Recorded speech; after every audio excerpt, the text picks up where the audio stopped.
안녕하세요. 이 구도가 낫나? 어떻게 생각하시는지 모르겠네요.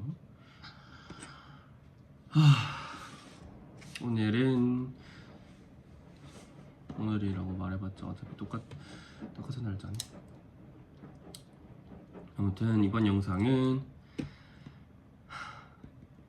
기독교 강요 드디어 세 번째 시간이 되겠고요. 오늘 배워볼 것은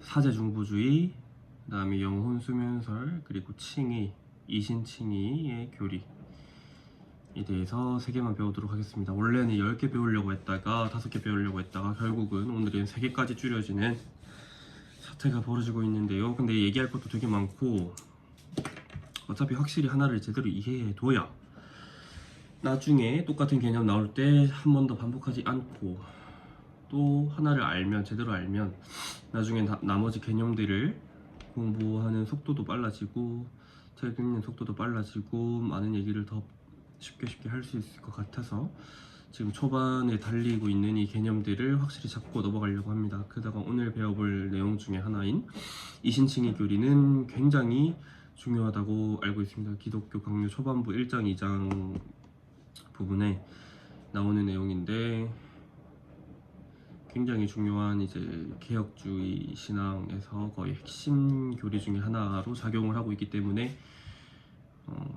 오늘 3가지 개념만 다뤄도 충분하지 않을까 싶습니다.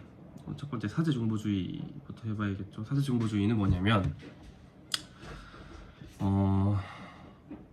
이제 하나님과 우리가 있습니다.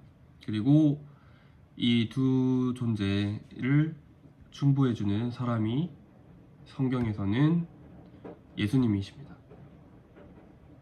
칼빈도 그렇게 말하고 주장하고요. 근데 사제중보주의는 이 중보자를 다른 사람이 이제 인간이 이제 로마 가톨릭에서의 사제, 신부님 같은 분들이 대신 수행한다.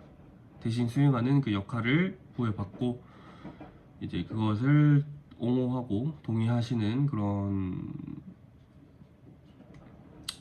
입장을 말합니다. 사제중보주의는 쉽죠.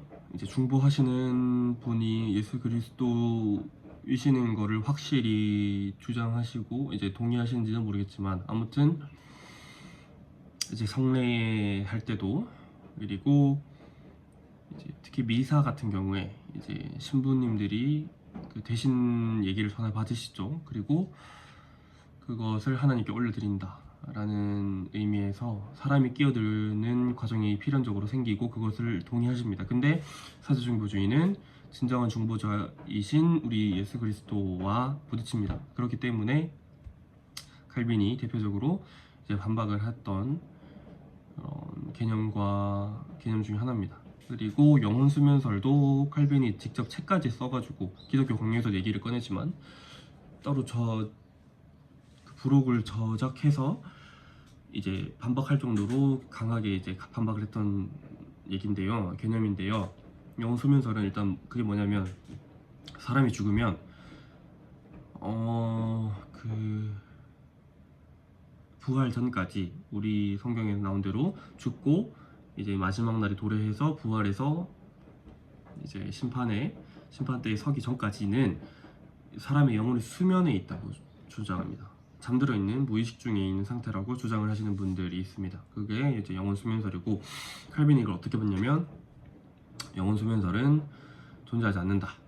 이제 영혼은 하나님께서 만드신 불멸의 실체이고 그 불멸의 실체는 어떻게 잠드는 게 아니라 계속 활동 중에 의식적으로 깨어있는 것이다. 영혼은 이렇게 봤고요. 특히 믿는 자, 신자, 예수 그리스도를 실제로 믿는 자들은 그 영혼이 바로 이제 그리스도와 함께 가도록 이제 구원을 받는다라고까지 주장을 하면서 이제 영혼수면설이 비판을 받을 수밖에 없었던 칼빈의 입장에서는 그 죽었을 때 이제 그리스도와의 연합, 교제, 소망, 그 위로, 그런 요소들을 믿는 신자로 하여금 좀 약화시키는 그 가치들을, 죽어봤자 어차피 그리스도께로 못 가는데 그게 어떻게 나에게 바로 소망과 위로가 되겠습니까? 자기 부인에 있어서. 그렇기 때문에 경계하고 이제 반박을 했습니다. 영혼 수면설 아니다. 영혼은 살아있고 신자들은 예수님께 바로 그리스도와 함께 교제를 할 수 있다. 연합할 수 있다. 그렇게 된다 라고 주장했고요. 이신칭의 교리를 배워보도록 하겠습니다. 이신칭의 교리는, 이신칭의가 뭐냐면 믿음으로 말미암아 의롭다함을 칭함받는다.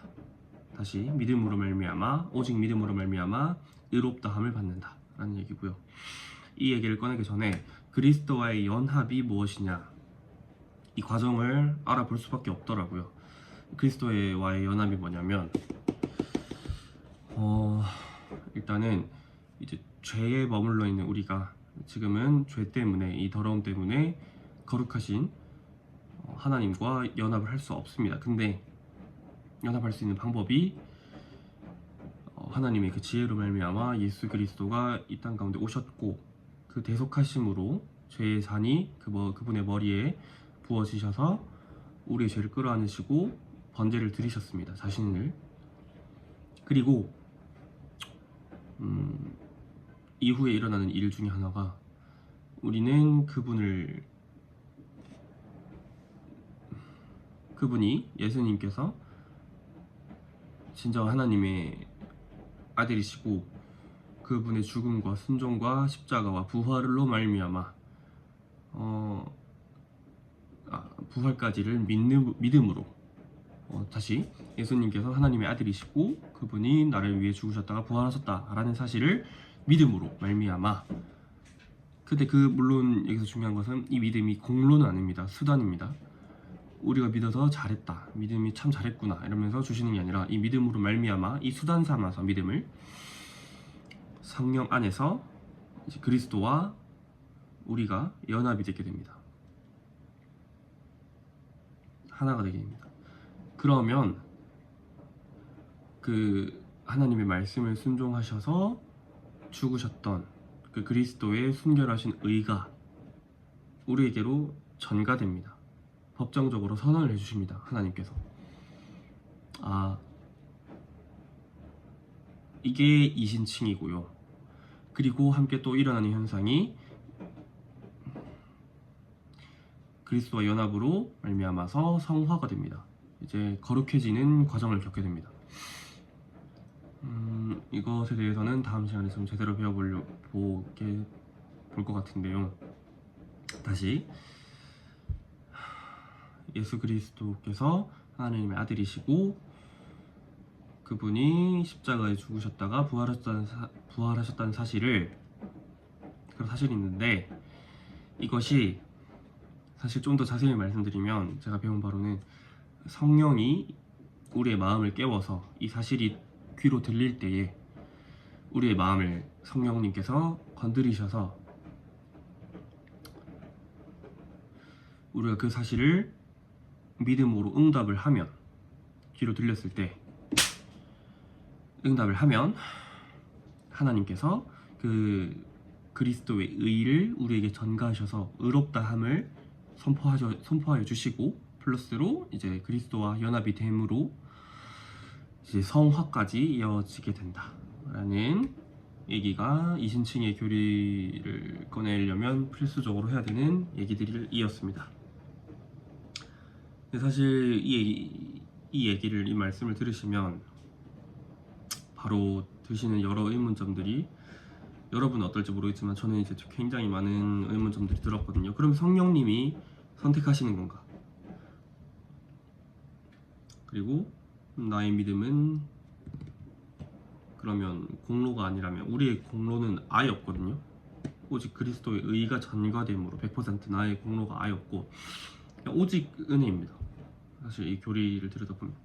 그렇기 때문에, 그러면 들렸을 때 내 마음을 일깨워 주시는 분은 성령님이신데, 그러면 그 성령님도 하나님이시니까 그럼 오직 하나님께서 나를 택하시는 것밖에는 내가 구원에 이를 길이 없구나 라는 것까지 자연스럽게 알게 되었는데, 그러면 택하시지 않은 분들은 어떻게 다뤄야 되는지도 솔직히 잘 모르겠습니다. 공부를 더 해봐야 될 것 같고요. 나중에 얼핏 보니까 유기된자라고 표현을 하시던데 칼빈 선생님은 이 부분에 대해서랑 성화 부분에 대해서 좀 더 자세히 다뤄보아야 될 것 같습니다. 그렇습니다. 오늘은 3개만 다뤘고요. 충분하다고 생각이 들고, 그러면 다음 영상에 4번째 영상으로 찾아뵙도록 하겠습니다. 그럼 여기까지 감사합니다.